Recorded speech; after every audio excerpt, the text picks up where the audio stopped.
Well, I'm underneath the garbage truck right now. The rear end went out on it today. So I'm trying to break these bolts loose so I can get so tomorrow we can get the driveline off so that we can tow it tomorrow so that the rear end can be fixed. So right now I'm underneath the truck. 10 hours after the garbage route, doing this before the sun sets. My point, I really believe that God uses workers. I believe he uses men that either work their butts off or they're used to working their butts off. God doesn't use loafers. And there's just something about the working man who gets his hands dirty, and believe me, I'm going to get my hands dirty here. Just remember, Jesus Christ was a carpenter, worked with his hands. That's how he was raised. Peter, let's look at all the disciples that he picked were workers. They were working, and several of them were commercial fishermen, like Peter. I mean, you could tell I chose Peter just because of his, you could just tell by his persona, he was a blue-collar worker. He was a hard worker. And God really used him. God uses workers.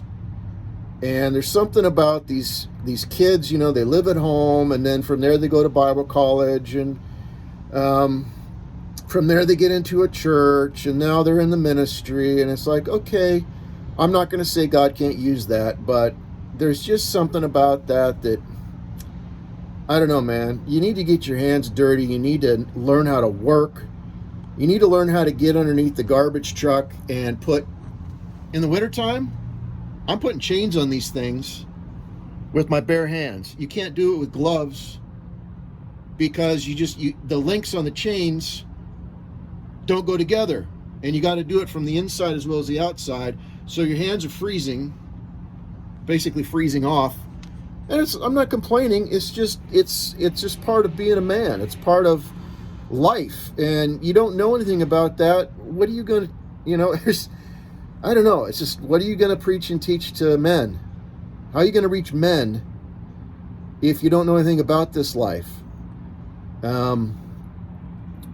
So there's just something about it. You need to get your hands dirty. You need to get, work on a truck, work on a car, do some welding, do some ditch digging, whatever it is. There's just something about men that work that God uses. There's something there that I can't quite explain. That's almost like a qualification for the ministry. And you see some of these guys that, they're 50 pounds overweight. All they do is, read books and then make videos. I don't have any respect for them. They're just making a living off of YouTube. Probably never worked a real day in their life. And they don't plan on working a day in their life. And they want me to respect them as a preacher or a teacher. Go pound sand, man. I don't have any respect for you, really. So, I don't know what kind of message this is. It's not griping. It's what I've thought for a long time, and I think this is the best time to bring it up. You want to get into the ministry? I think you need to do some of this. I think you need to find a way to work like a man. Go out in the harsh weather, get cold, get frozen, get overheated, get your hands dirty, learn how to do some blue-collar work, and then when you get home, crack the Bible open. Maybe God will show you something. If you disagree, let me know. Maybe you disagree. That's fine. All right, on to work.